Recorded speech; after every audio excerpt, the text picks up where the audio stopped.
Le document à partir duquel nous avons travaillé, puisqu'il était celui qui nous avait été communiqué, donc vous me pardonnerez peut-être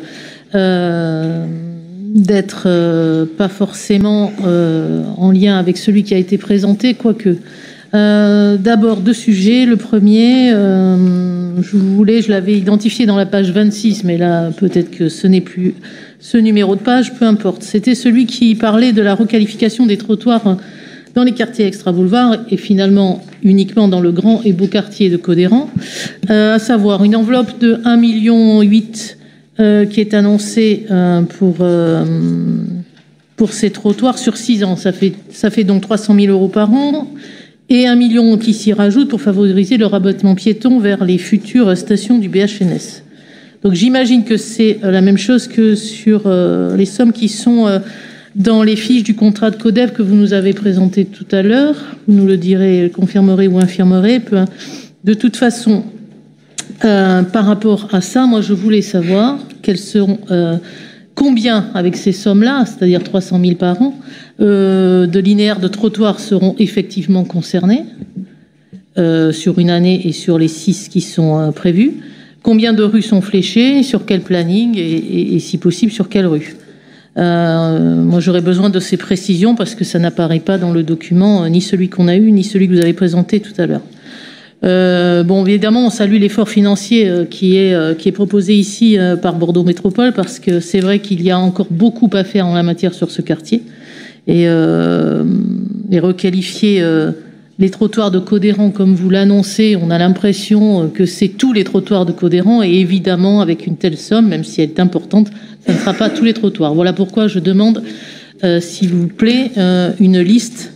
Et en réalité, combien ça va représenter? Parce que je ne voudrais pas que les gens pensent que, miracle, tous les trottoirs de Codéran vont être refaits. Malheureusement, ça serait trop beau.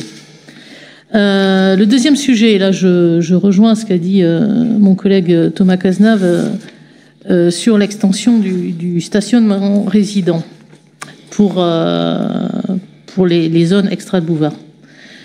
Alors c'est un sujet sur lequel on est déjà intervenu à plusieurs reprises dans cette enceinte et ailleurs. C'est un sujet épineux, mais moi je souhaite en reparler quand même ici parce que c'est un sujet qui est toujours d'actualité et comme l'a dit Thomas Cazenave, sur lequel on attend toujours des réponses, toujours des propositions et sur lequel j'ai l'impression que les uns et les autres sont arc-boutés et qu'on ne trouve pas de points d'accord. La feuille de route que vous venez de présenter, elle est bien établie, mais j'ai quand même une remarque à faire, je crois que c'est l'un d'entre nous qui l'a déjà dit. Comment vous avez pris en compte les remarques des habitants qui se sont exprimés, notamment dans les conseils de quartier, alors que certains d'entre eux se sont tenus après le 30 novembre, je pense notamment au conseil de quartier de Saint-Augustin, qui a été quand même assez houleux sur la question, après le 30 novembre étant la date à laquelle la feuille de route avait été présentée en commission. Et sur le point du stationnement, même s'il a disparu aujourd'hui dans la présentation, je ne pense pas qu'il ait évolué entre le 30 et ce jour. Et donc, comment les personnes qui se sont exprimées, notamment à Saint-Augustin, comment leur parole a été prise en compte, si elle l'a été. Aujourd'hui, je ne vais pas refaire les interventions sur lesquelles nous avions formulé des propositions le 5 octobre dernier, mais vous redire à l'oral le positionnement de notre groupe sur cette question.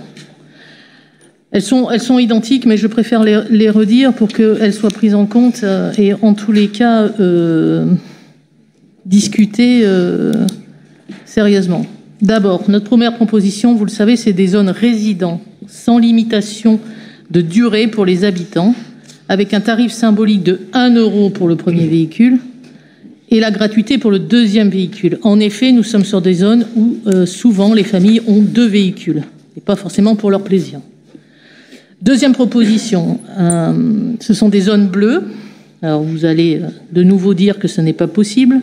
Pour les non-résidents, avec un stationnement gratuit limité à 1h30 et au-delà, on peut payer, les personnes qui ne sont pas résidentes et qui stationnent sur ces zones paieront un tarif. Alors moi j'avais pensé par exemple à la zone verte telle qu'elle existe aujourd'hui, mais ça peut être une 3e zone en effet, avec un tarif autre. Alors, on ne va pas rentrer dans le débat, mais enfin quand même, je voulais vous redire qu'à Talence, c'est 40 rues surveillées, c'est pas 3 ou 4, et elles sont surveillées par 10 ASVP, et ça fonctionne. Et ces ASVP-là, ils ne font pas que ça, ils font aussi de la sécurisation de sortie d'école, par exemple. Donc c'est une question de moyens, je vous le concède. Mais ça ne veut pas dire que c'est impossible. Dernière chose, nous sommes également favorables à un abonnement résident à tarif réduit pour les plus modestes. Nous préférons cette solution à toute tarification du stationnement selon les revenus, dite tarification sociale, d'autant que, vous le savez, la tarification sociale contrevient au principe d'égalité et est illégale, si on en croit le tribunal administratif de Grenoble de 2017, qui a annulé la décision du maire de Grenoble qui en voulait lui-même la mettre en œuvre en 2016. Et prendre en compte le quotient familial pour le calcul de la tarification du stationnement payant, et ce n'est pas possible. Voilà, donc ces propositions, nous les remettons là aujourd'hui dans le débat. Nous n'avons pas changé d'avis, nous ne changerons pas d'avis parce que nous pensons que ces solutions peuvent être tout à fait mises en œuvre sur un quartier comme Cauderan ou comme Saint-Augustin.